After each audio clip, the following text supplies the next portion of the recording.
Oídos en la Ciencia es una emisión del Instituto de Ciencia, Tecnología e Innovación del Estado de Chiapas con información relevante, datos curiosos, lo novedoso en materia científica y tecnológica que acontece en el mundo.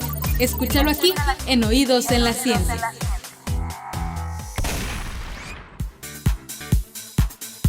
Hola, ¿qué tal? Bienvenidos y un saludo a toda nuestra audiencia de Oídos en la Ciencia, programa del Instituto de Ciencia, Tecnología e Innovación del Estado de Chiapas, que cada lunes nos hace aprender cosas nuevas. Mi nombre es Luisa Montoya y desde el Museo Chiapas estamos listos para conocer sobre nanosatélites, el futuro de la comunicación espacial.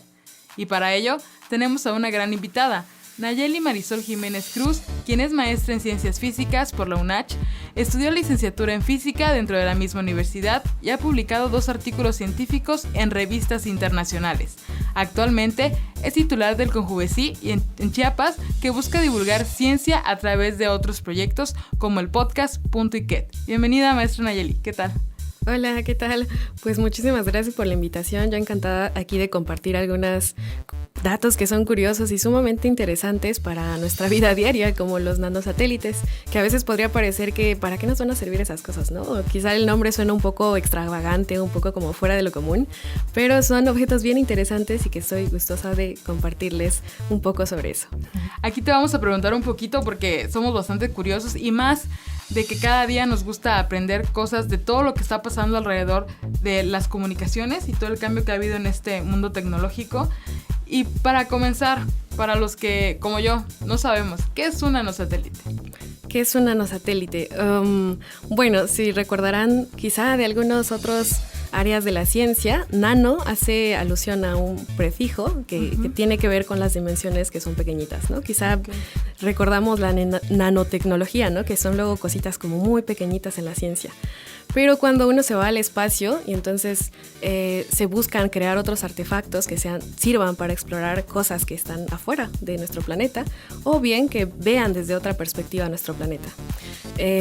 Están estos objetos que son los satélites y luego de ahí, de ese grupo de satélites, están clasificados por sus dimensiones, ¿no? Hay satélites grandotes, hay satélites de tamaño mediano más o menos, y también hay satélites más pequeños. Dentro de esa clasificación de los satélites pequeños se encuentran los nanosatélites, que son satélites aproximadamente entre 1 kilogramo y 10 kilogramos de peso y que sus dimensiones pueden variar de acuerdo a cómo estén constituidos, pero más o menos hay por ahí proyectos que tienen cubitos, por ejemplo, de 10 por 10 centímetros.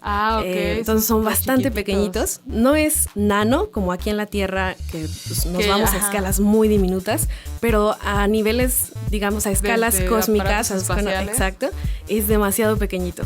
Entonces, los nanosatélites son unas cosas bien interesantes porque su desarrollo empezó como una cuestión más de juego estudiantil o con fines educativos, ¿no? En una universidad que estaban construyendo satélites y de pronto a alguien se le ocurrió, bueno, podemos aprender de satélites, pero aquí en la Tierra y con menores costos.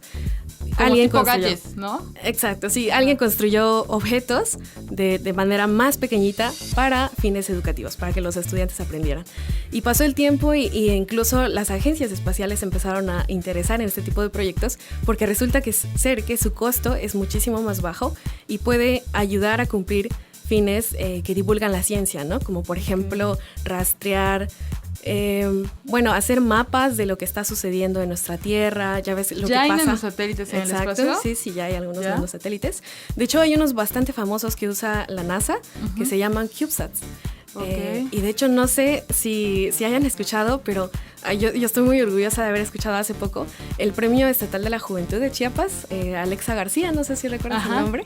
Ella estuvo envuelta en un curso justo para aprender sobre los nanosatélites.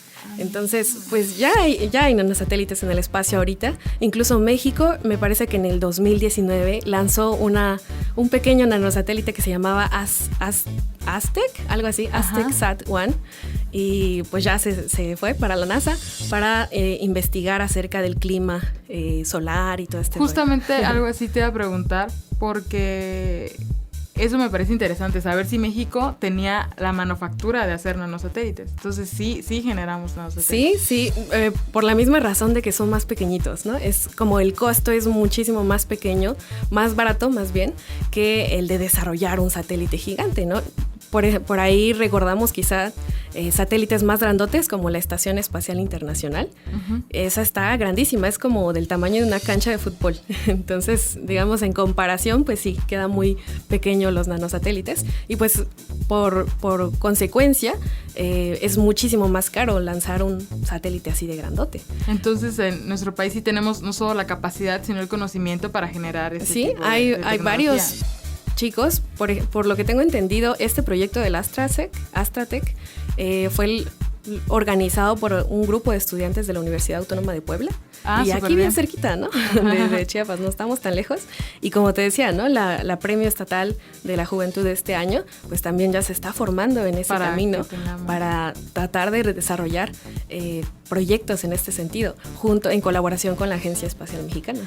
Aprovechando que mencionaste la Agencia Espacial Mexicana, ¿qué tanta apertura hay por parte de la agencia para involucrar a los nuevos talentos, más que nada jóvenes? Porque no nos ven, pero pues aquí la maestra tiene 26 añitos, está súper chiquita.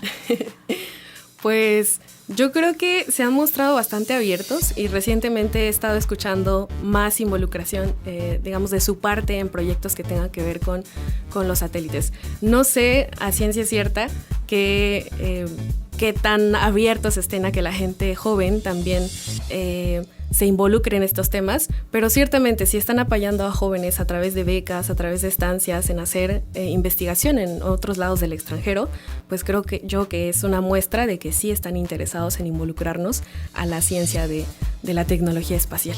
Sí, porque hay muchos jóvenes que estudian ese tipo de carreras que yo considero que no son nada sencillas, son bastante complicadas, más de metódicas, muy de prácticas, siento que la verdad, mil respetos para los que escogen este tipo de carreras y que tienen una visión de llegar hacia esa parte, ¿no? Hacia esa área que es la agencia espacial y involucrarse y crear para ellos y formar parte de eso, pero no saben cómo. Igual y ahí hay una forma aparte de que con el proyecto que tú dices de divulgar la ciencia con el podcast que ustedes manejan y este programa de radio, pues darles a entender que se acerquen, porque a veces, como tú dices, si están apoyando con becas es porque les hace falta un poco de difusión, pero hay apertura.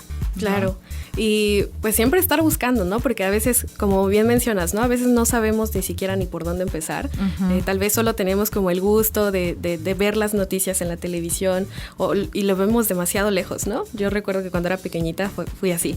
O sea, veía las cosas en la televisión, en Cosmos, no sé, en las noticias de la radio, de la tele, y de pronto veía muy lejos, como, ¿qué es eso de estudiar física? ¿Qué es eso de estar haciendo ciencia? ¿No? Y no, aquí en Chiapas tenemos la fortuna de tener una facultad que se encarga de desarrollar ciencias en física y matemáticas. Entonces, y por ahí ya tienen la ingeniería en física, que va más orientado a realizar aplicaciones de la física. Entonces está súper padre. Yo creo que podrían por ahí en el futuro hacerse algunas colaboraciones, quizá. Uh-huh. Podemos soñar con la Agencia Espacial Mexicana. Ojalá que se pueda lograr en el futuro.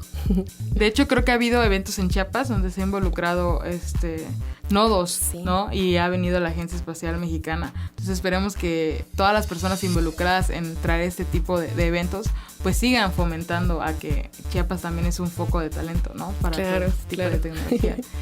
Y maestra, regresando a la parte de los nanosatélites, ¿qué peculiaridades tecnológicas tienen? ¿Cuál es su función dentro del espacio? Porque me comentabas que pueden haber para diferentes cosas, ¿no? Sí, claro. De diferentes cosas y de diferentes tamaños. Dentro de los nanosatélites hay una, digamos, gama otra vez, como todo en muchas cosas. Se ramifican en demasiados tipos, ¿no? Los nanosatélites. Por ahí tenemos unas cosas que se llaman CubeSats, que son estos cubitos de 10 por 10 centímetros. Y realmente es muy interesante, muy impresionante, porque por ahí vi un videito, ¿no? Que es como meter un cerebro de una computadorita en un cubito de 10 centímetros. Entonces tú vas a meter información allí, vas a estar recibiendo y emitiendo información en una cosita de 10 por 10 centímetros, un cubito. Entonces eso ya de entrada es súper impresionante, porque pues no sé, si alguien de 100 años atrás se diera cuenta de todos estos avances tecnológico, seguramente estaría Impresionado. muy sorprendido y como decían por ahí, tal vez incluso se volverían a morir de la impresión, porque pues ¿cómo es posible, no? De que ya estemos tan avanzados tecnológicamente, de que podamos enviar cosas tan chiquititas, pero creo yo que está relacionado con lo mismo que pasó con los celulares, ¿no? O sea, nosotros, no sé si recuerdes, no sé si a ti te tocó todavía ver de los teléfonos grandototes, sí, los ladrillos, que eran como ladrillos. Y pues de pronto pasaron, ¿qué? No fueron muchos años, fueron como 20, 30, no sé. Y ahorita ya tenemos celulares súper pequeñitos, ¿no? Súper delgados, con una gran cámara, cuando antes todo era por aparte, ¿no? Y que ahora ya te dejan grabar, ahora te dejan, no sé, tomar videos, incluso tener videollamadas, ¿no? Esas son cosas que no se pensaban, que eran impensables antes. Entonces estos nanosatélites son así, son un pequeño cerebrito que están en un cubito de 10x10 o dependiendo del tipo que sea. Tienen antenitas que son receptoras y emisoras de la información. Por ahí en la historia, creo que los satélites originalmente, uno de los primeros satélites eran como una bolita de radio, de como 10 centímetros, algo así, y tenían patitas que emitían ondas en longitudes de onda del radio. Entonces, pues básicamente así se comunicaban, y ese es en esencia como lo que hace un nanosatélite. Pero de ahí, si te vas a la ciencia que hay dentro, pues hay muchísima gente trabajando detrás que antes de lanzar el prototipo al espacio tienen que hacer simulaciones en computadoras para saber si realmente va a funcionar, porque podría ser que si no tienen las características correctas puedan llegar al espacio y no aguantar las condiciones que hay en el espacio, como la radiación solar, o puede ser que ni siquiera aguanten la resistencia al aire, entonces puede ser que decaigan muy rápido a nuestro planeta, y pues entonces no sería un satélite óptimo, digamos, por así decir. Entonces hay muchísima ciencia e ingeniería detrás de estos nanosatélites, que pues por ahí se puede ir investigando y ver qué cosa se puede contribuir también los jóvenes, ¿no? En ese sentido, se tienen que hacer muchísimas pruebas, me comentas. Más o menos, como en ¿cuánto tiempo deciden que sí es óptimo? No sé, la verdad, te engañaría si te dijera una fecha específica de cuánto se lleva, exacto. Pero sí, antes de hacerlo, hacen muchas pruebas en cámaras de vacío que tienen en sus laboratorios. Entonces, no exactamente los mandan al espacio, porque saldría muy caro. Imagínate estar lanzando cada mes misiones espaciales para mandar pruebas y que al final de cuentas, pues, no vayan a resistir lo que quieres. Entonces, en los laboratorios de estas instituciones de tecnología, crean cámaras de vacío para simular la gravedad que hay en el espacio exterior. Y entonces ahí prueban, ingresan los nanosatélites que estén construyendo, también los someten a estas condiciones, digamos que artificiales, que podrían enfrentarse en el espacio. Y bueno, seguramente es un proceso que tarda bastante tiempo para pues la prueba y error, ¿no? Que justamente así también el método científico se basa en eso. ¿Tienen algún promedio de duración, promedio de vida, ya una vez que son lanzados? Bueno, en un momento me vas a contar ese dato, porque ahorita vamos a escuchar una cápsula, ¿te parece? Claro que sí. ICTI Datos. Están encima de nosotros todo el tiempo y se cuentan por cientos. Los satélites no los podemos ver, pero son de gran ayuda para una infinidad de cosas. En este ¿Sabías qué? Te presentamos 7 datos interesantes de estas piezas tecnológicas. Comenzamos. 1. Los satélites están programados para evitar a los meteoritos y así no ser destruidos. Actualmente se calcula que hay unos 8,000 satélites orbitando la Tierra y solo uno ha sido destruido por uno de estos meteoritos. 2. La NASA tiene 2 satélites persiguiéndose mutuamente alrededor de nuestro planeta y midiendo siempre su distancia. Esto es para tomar medidas de algún cambio gravitacional. Se les ha llamado como los personajes de dibujos animados Tom y Jerry. 3. Los satélites también sirven para descubrir antigüedades arqueológicas. Tomando imágenes desde el espacio, se han descubierto 1,000 tumbas egipcias, 17 pirámides y más de 3,000 asentamientos solo en Egipto. Desde arriba, estas cosas se ven con mucha más claridad debido a las cámaras de alta resolución modernas. 4. Hay un satélite que está dando vueltas a la Tierra que se ha configurado para que vuelva a entrar en nuestro planeta en unos 8 millones de años. Lleva mucha información y un mensaje para la civilización que esté viviendo en el futuro, ya sea humano o de otro tipo. 5. Los satélites espías más antiguos no tenían la tecnología digital de ahora. Hacían las grabaciones con cinta de película convencional y luego la lanzaban a la Tierra en pequeñas cápsulas para que fueran recogidas posteriormente. Uno de los primeros satélites americanos dejó caer uno de estos recipientes con una película y fue recogida en el aire por un avión. 6. A finales de los 90, un satélite dejó de funcionar y causó que el 80% de los buscapersonas del mundo dejaran de funcionar. 7. Los satélites también nos pueden dar unos buenos sustos. Un alto mando de la Unión Soviética llamado Stanislav Petrov evitó una posible guerra nuclear simplemente porque se dejó llevar por sus instintos. Sus satélites que avisaban de posibles ataques enviaron información de que los Estados Unidos habían lanzado 5,000 misiles balísticos a la Unión Soviética. Un error técnico que podía haber costado muy caro si no hubiera sido por este militar soviético. Interesante, ¿verdad? Esto fue ¿Sabías qué? Nos escuchamos en otra emisión más de Oídos en la Ciencia. ¡Hasta luego! Estás escuchando Oídos en la Ciencia.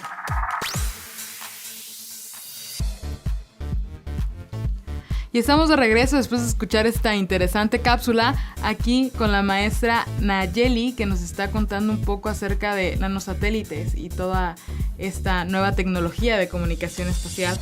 Y nos quedamos en la parte en la que preguntábamos si tienen alguna vigencia, si algunos están... Porque como me dices, todos tienen una funcionalidad diferente. Uh-huh. Si también al momento de que les asignan una función, les asignan una fecha específica de regreso o de duración o cómo está. Sí, claro. Digamos que completamente, la respuesta simple dirían por ahí, uh-huh. Pues sí, tienen una vigencia de vida, entonces no pueden ser eternos mandándonos información o recibiendo información, y va a depender mucho de la cantidad de materiales, de la calidad de materiales que estén usando en la construcción de los nanosatélites. Entonces, podría ser que haya gente que requiera, no sé, observar o tomar cierta información del ¿cómo se llaman? Esos casquetes polares o cosas así, por cierto, determinado tiempo, y si los científicos quieren que su artefacto dure por al menos 6 meses, pues entonces tendrán que buscar los materiales necesarios para que el nanosatélite resista ese tiempo de vida. Entonces, este tiempo de vida depende mucho de los materiales con que estén hechos, okay. Y también de cómo sea su funcionamiento, ¿no? O sea, cómo reciben información los paneles solares y todos estos que van a alimentar su energía para estar mandándonos pues todo lo que les estamos pidiendo. Eso va a delimitar el tiempo. Entonces, no hay como una fecha, no hay como una vigencia específica como para decir, son de 2 a 3 meses o un año. Yo creo que eso más bien depende de la cantidad, de la calidad y cantidad también de materiales que se le involucren en la construcción de estos nanosatélites. Y hace rato te decía, ¿no? Que por ahí surge una problemática con este hecho, porque el hecho de que se les acabe la vida, digamos, vida útil en este sentido, no significa que se les termina la vida y ya, lo regresamos a la Tierra, ¿no? Y volvemos a reciclar sus materiales y todo eso. Bueno, que ese es como que una de las... Eso sería lo ideal, ¿no? Que de hecho hay algunas compañías, creo, espaciales que están intentando hacer eso con los cohetes y todo este rollo, uh-huh. Que regresen al espacio y se pueda como que reciclar sus materiales. Uh-huh. Pero todavía no estamos en ese punto, y muchos de estos nanosatélites o satélites en general que se envían al espacio se quedan allí después de que terminaron su vida útil para enviarnos información, dando vueltas, orbitando alrededor de la Tierra, siendo, como le dicen por ahí, basura espacial. Entonces, obstruyendo quizá incluso algunos radiotelescopios que no permiten hacer o aparecen allí como intrusos en las observaciones que nos limitan a permitir haciendo investigación. Entonces, por ahí la comunidad científica también ha tenido como sus contras, ¿no? Ha realzado la voz diciendo, oigan, esperen, ¿no? O sea, está muy padre lo de la tecnología y mandar todas estas cosas al o sea, espacio. ni hemos llegado y ya estamos contaminando. Exacto. Creo que así somos, ¿no? Los humanos de pronto somos muy buenos para contaminar todo lo que tocamos. Entonces, ¿como tal no hay una parte que regule eso?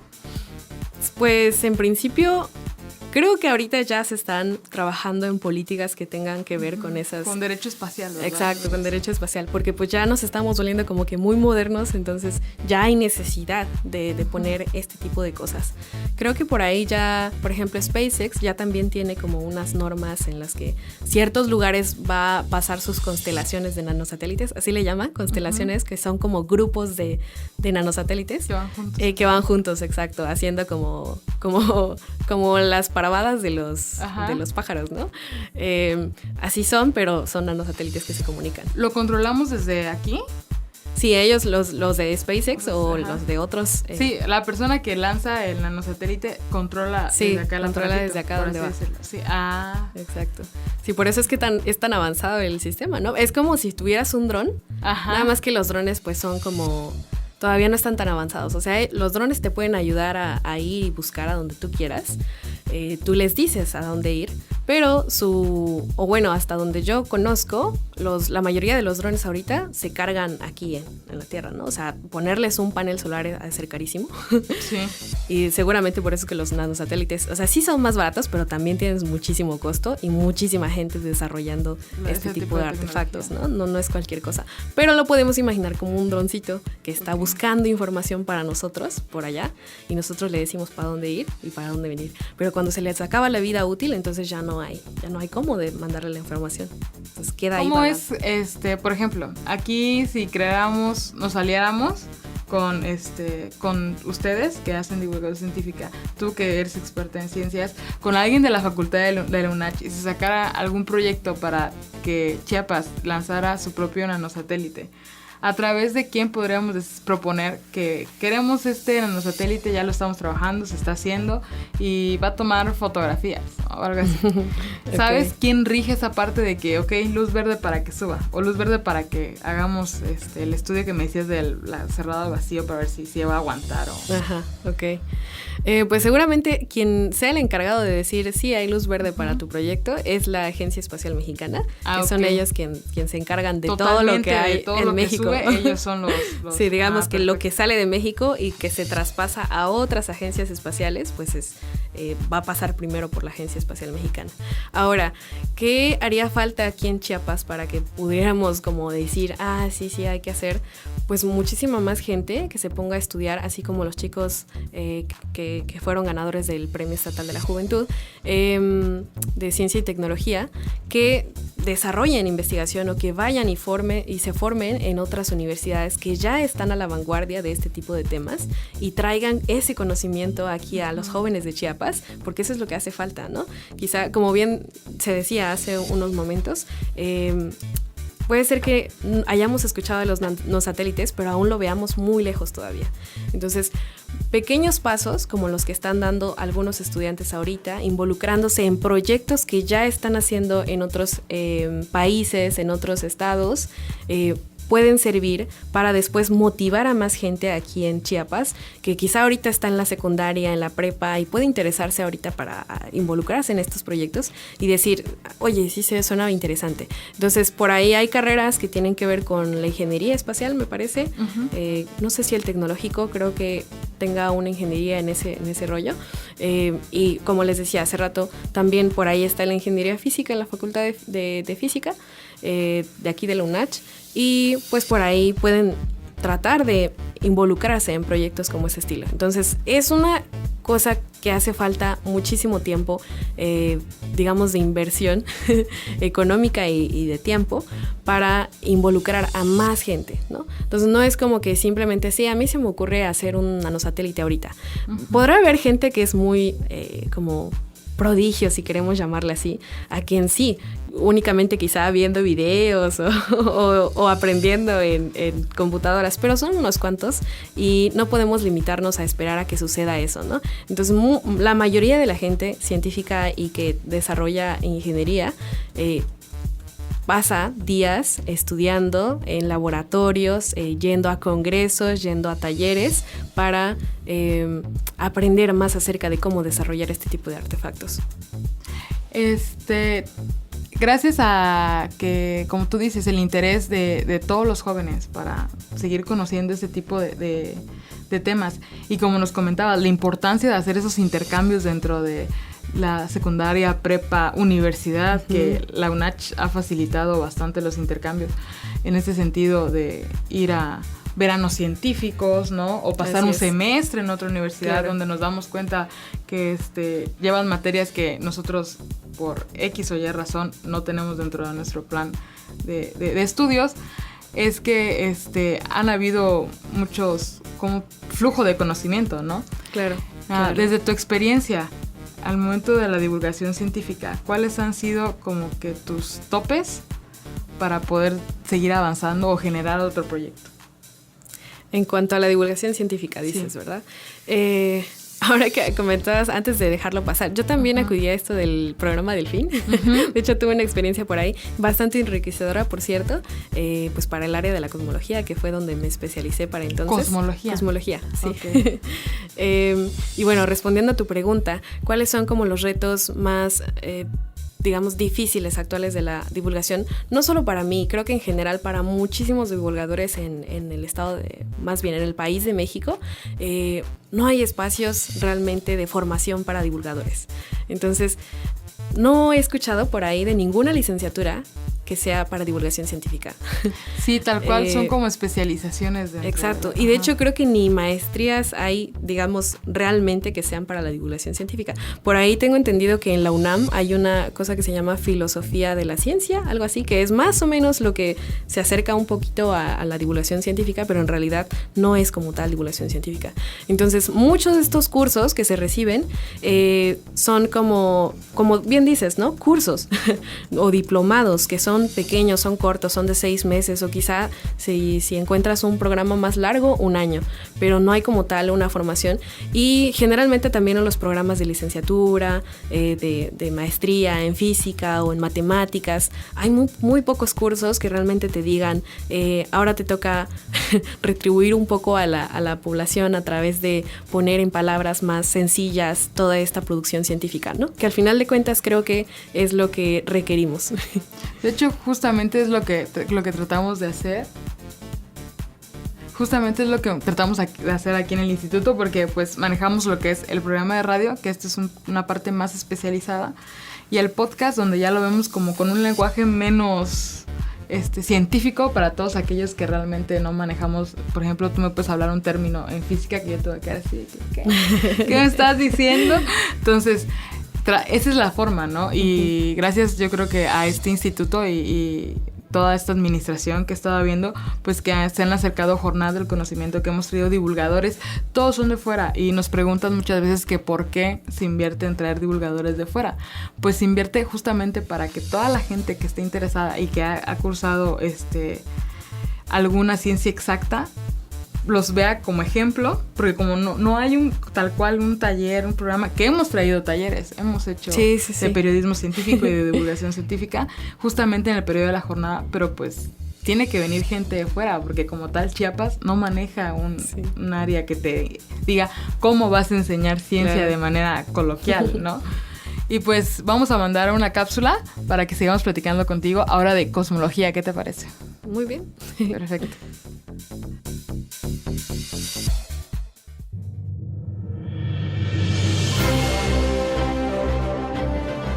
Hola amigas y amigos, gusto saludarles. Soy Ana Pineda y el día de hoy en nuestra sección de ICTI-Datos les traigo interesantes recomendaciones para que vayan programando en familia este fin de semana. Así que comenzamos. Con la llegada de Away, la nueva producción de Netflix que nos invita a abandonar la Tierra, no parece que estamos ante un buen momento para recordar algunos de los ratos más memorables que nos han proporcionado las mejores películas de exploración espacial durante estos años. Ya sea a través de la investigación, como consecuencia de un accidente o porque la humanidad se ha ido al garete, la exploración espacial no se ha olvidado prácticamente de ningún planeta. Y en esas hemos estado sembrando y cosechando huertas especiales. Hemos cultivado papas o ejercido la botánica en la soledad de la no gravedad. Así que aquí te van una serie de recomendaciones de películas que no te debes perder.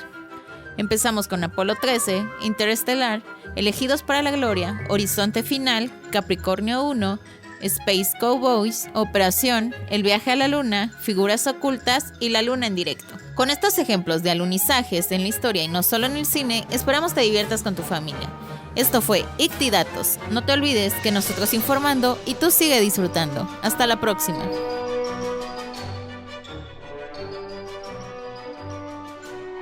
Estás escuchando Oídos en la Ciencia.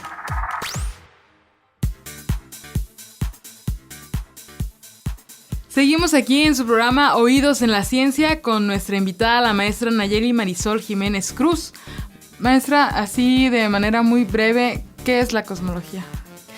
La cosmología es la rama de la física que estudia la evolución del universo, pero a grandes escalas. O sea, tú puedes decir, pues cualquier cosa es el universo, ¿no? O sea, esta silla es parte del universo.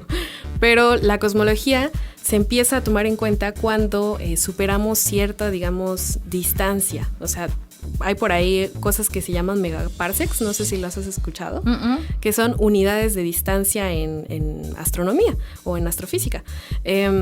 Por ahí son...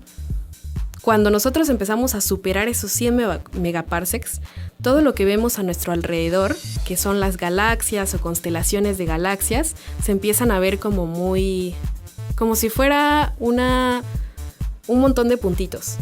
Ok. Homogéneos y isótropos. Entonces, en esa escala empieza a tomarse en cuenta como la cosmología moderna, que te dice que el universo es homogéneo, isótropo.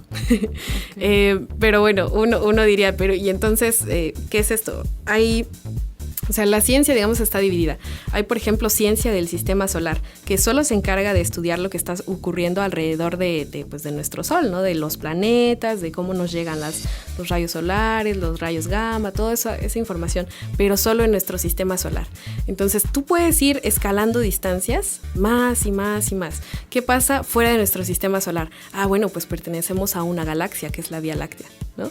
Y eso de la Vía Láctea todavía son como dimensiones a los que llega la astronomía o astrofísica. Y de pronto, si tú te sales de la galaxia, ¿qué hay más allá? Pues hay más galaxias. Y si tú te preguntas qué hay más allá de las galaxias, pues hay cúmulos de galaxias. Y entonces en esos cúmulos de galaxias es ahí donde empiezas a ver qué está pasando, qué información me está dando el universo, cómo fue que se construyeron esas galaxias, esos planetas y esas estrellas. Todas esas cosas son como tópicos que hace la cosmología.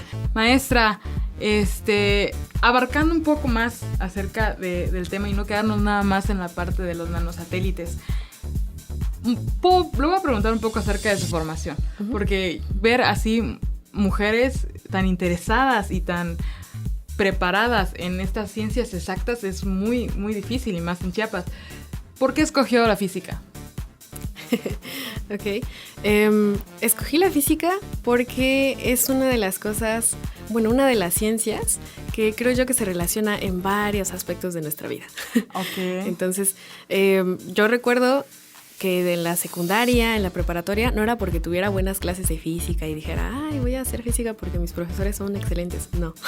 Nunca fue por eso, sino más bien fue por el hecho de ver series de televisión y que de pronto tenía preguntas. Recuerdo que cuando estaba en la secundaria me hacía la pregunta de, ¿pero qué realmente es eso del color, no? O sea, como que no es una textura, no es algo que sea característico de un material. O sea, el color podemos ponerlo a diferentes materiales. Entonces me hacía como que mucho ruido ese tipo de preguntas y bueno, seguí haciéndome las preguntas, seguí viendo programas de televisión como Cosmos, que luego la mayoría de la gente entra a las ciencias por ese tipo de programas, ¿no? Por algo Carl Sagan es uno de los grandes divulgadores de la ciencia.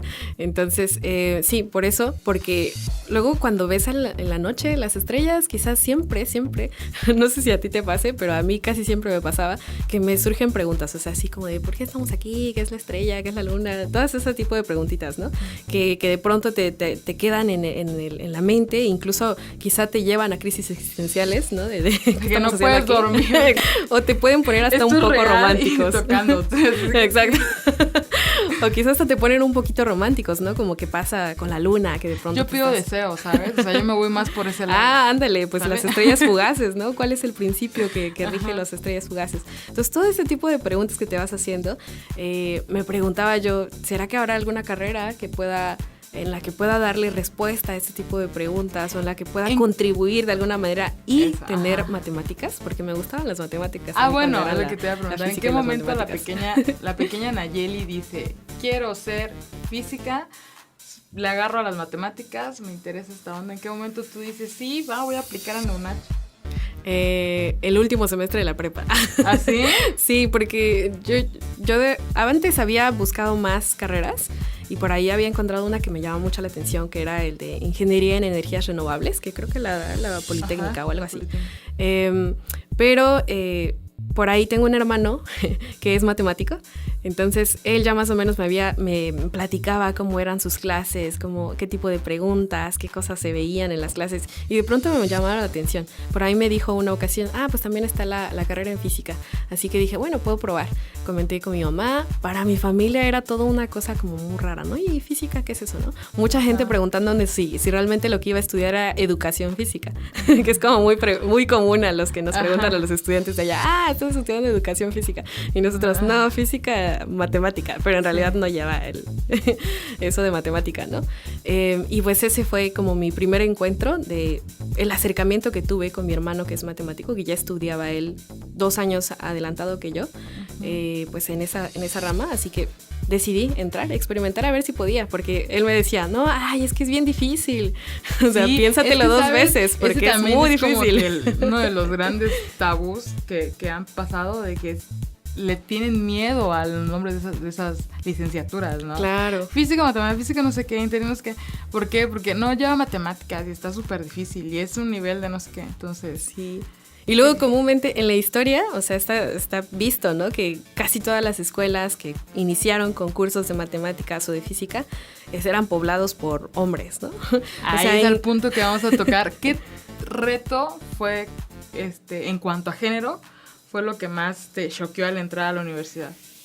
Digamos que de entrada no hubo ninguna limitación, digamos, por así decir, que me pusieran mis padres o mis familiares o los profesores. Los profesores eran como muy, muy cálidos, muy abiertos en ese sentido de si hay mujeres, pues qué padre, ¿no? Ay, qué bueno, que sí. Sí, la verdad qué sí, bueno. tuve la fortuna de tener profesores que no daban como pie a ese tipo de comentarios que salían fuera de lugar, ¿no?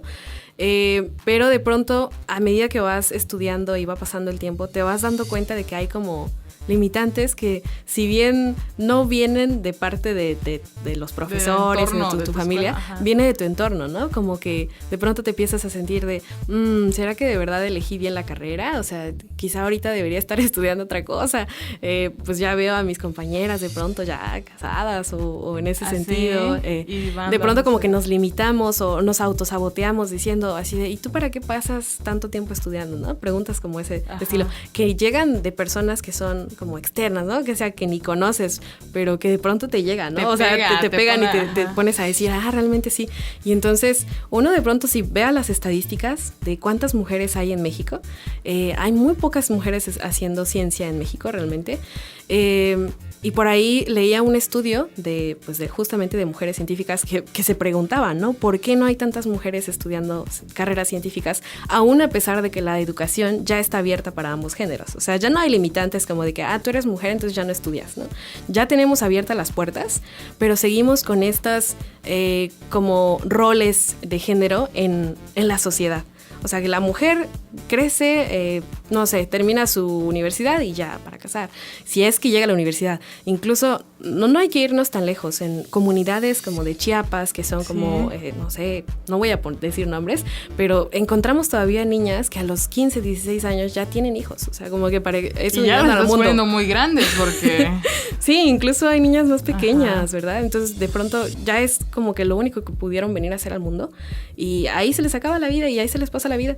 Y entonces realmente son como cuestiones que hay que cambiar en nuestra sociedad, más bien en nuestro entorno social, dejar de hacernos estos planteamientos y tratar de poner a más personas, de visibilizar esto que ha estado haciendo mucho la divulgación de la ciencia últimamente, visibilizar a mujeres que hacen ciencia y que por muchos años han sido ocultadas entre los, digamos, descubrimientos bien importantes. Por ahí tenemos a Mileva, no sé si hayas escuchado de una de las esposas, creo, de Einstein, que por ahí se le escondía mucho, pero realmente era muy buena, era muy buena. Ella también estudió física, me parece, o no sé si era matemáticas, no recuerdo bien, pero también tenía y hizo contribuciones a lo que es la física y la ciencia, ¿no? Por ahí tenemos a Marie Curie, que es una gran representante. Por ahí tengo una que me gusta mucho traerla a la actualidad, que es Emmy Noether, que es una física y que, bueno, más bien matemática, pero que hizo bastantes contribuciones a la física y que quizá muchos de nosotros ni siquiera conocemos su nombre, ¿no? Hay muchísimas mujeres en la historia que están ahí ocultas, digamos, porque más bien ellas estaban hechas para la casa o para el oficio, sí, porque o la para cultura de ese alimentar tiempo a los hombres. No estaba, sí. Y ya. Entonces, quienes lograron sobresalir en ese aspecto eran porque o tenían familiares que los apoyaban también en ese caso, pero a veces la misma comunidad científica lo cerraba, no visibilizaba que realmente había personas haciendo ciencia. Y bueno, en mi experiencia, en la maestría, pues a mí me tocó ser la única mujer estudiando la maestría. Sí, pero afortunadamente, y me da mucha alegría, últimamente han incrementado esos números en la escuela y ya vemos un poco más como parejo la cantidad de mujeres y hombres que hay en nuestra facultad. Seguramente hace falta todavía seguir llamando a más mujeres a que más ejemplos a que como sigan tú. haciendo. Esperamos que gracias a este programa las personas que nos escuchen, más los jóvenes o los papás que vean en sus hijos ese interés por estudiar este tipo de licenciaturas, pues se acuerden de que yo escuché a la maestra Nayeli y hay que tener más apertura y sí, aviéntate hijita y no pasa nada, ¿no? Sí. ¿En qué momento tú decidiste estudiar esa parte de la física que es la cosmología? Bueno, fue por ahí como la segunda mitad, a partir de la segunda mitad de mi licenciatura. Yo venía mucho con esas ganas de querer hacer algo relacionado con la astrofísica, pero no sabía qué. Entonces, hasta ese punto recordaba que me gustaba la matemática que estábamos viendo, porque también pues llevas materias pesadas como álgebra lineal, cálculo, cosas que son difíciles, pero de cierta manera como que sentía que me gustaban. Y yo decía, bueno, quizá pueda hacer algo de astrofísica y que además tenga como teoría, digamos, matemática, ¿no? Por ahí platicando con los profesores, que la mayor parte del tiempo así es como descubres, digamos, qué es lo que te gusta hacer, qué es lo que te llama la atención hacer, buscando dentro de ti preguntas y dándoles respuestas a través quizá de la experiencia de los demás o de lo que encuentras en internet o cosas así, ¿no? Entonces yo fui con mis profesores más cercanos y les comentaba, pues yo me gustaría hacer astrofísica, pero con un poquito de teoría, ¿no? ¿Qué es eso? Y ya por ahí ellos mismos me decían, pues puedes intentar en la cosmología es esta rama de la física que estudia la evolución del universo, pero a través de pues, ecuaciones, ¿no? No es... sí te puedes sentar a escribir las ecuaciones y decir, a ver, vamos a ver cómo evoluciona el universo. Porque en la astrofísica pues también tiene otras ramas. Hay astrofísicos que únicamente se dedican ahí con la computadora a analizar los datos que vienen a través de los telescopios espaciales. Entonces yo no estaba segura en ese punto de si eso era lo que quería, porque además no le sabía nada a la computación. Entonces yo dije, bueno, vamos a ver. Probé con la cosmología y así fue como me introduje a este mundo que la verdad es bien bonito y que te enseña mucho te hace mucho como cuestionarte realmente de qué tan pequeños somos en el universo y realmente qué inmensos son las cosas que ni siquiera conocemos, ¿no? Es intrigante, de pronto puede parecer hasta como se dice, estremecedor conocer que hay un universo afuera muy grande, mucho más grande que nosotros, pero de pronto nos puede ayudar, ¿no? A veces como que somos un poco egocentristas creyendo que todo gira a nuestro alrededor del ser humano, y pues no tiene que ser así. ¿Algún mensaje ya para cerrar con esta entrevista para todos aquellos que están interesados en conocer más acerca de esta tecnología espacial y de la física y de la cosmología que me dices que es tu área de expertise? Claro que sí. No, pues alentarnos siempre a que sean muy curiosos. Creo que la curiosidad es una de las cosas que son como esenciales en muchas de las cosas creativas o cuestiones de ciencia y tecnología, ¿no? Entonces siempre tratar de ser curiosos, no importa la edad que tengas, porque a veces como que nos limitamos mucho o de pronto decimos, sí, los niños son curiosos y ya nosotros no, ya perdimos la curiosidad. Pues puede ser que ya la hayamos perdido, pero eso no significa que no podamos recobrarla o no podamos seguir alimentando esas preguntas que tenemos por allí, digamos, sin respuesta aún, ¿no? De ahí salen justo los desarrollos tecnológicos y de ahí vamos inventando y creando cosas pues para quizá el bien, algunos quizá no para tanto, pero pues estamos en esta búsqueda, ¿no? De conocimiento y que además nos gusta mucho aprender. Claro que sí, nos encanta aprender y más en este programa para todos los que nos escuchan.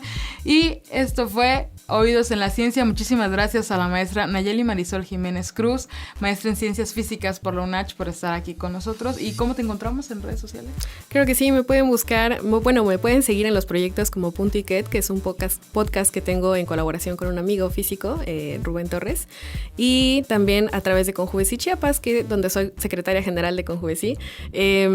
Hacemos proyectos que tengan que ver no solamente en la parte de las científicas, sino también rescatando un poco de la cultura y las humanidades.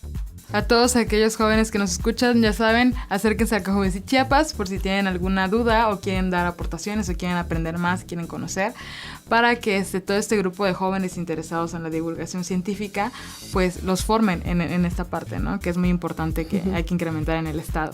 Muchísimas gracias a todos los que nos escucharon. Este es su programa Oídos en la Ciencia y nos volvemos a escuchar como cada lunes a las 7 de la noche. Gracias. Oídos en la Ciencia. Ha activado tus sentidos. Hasta la próxima.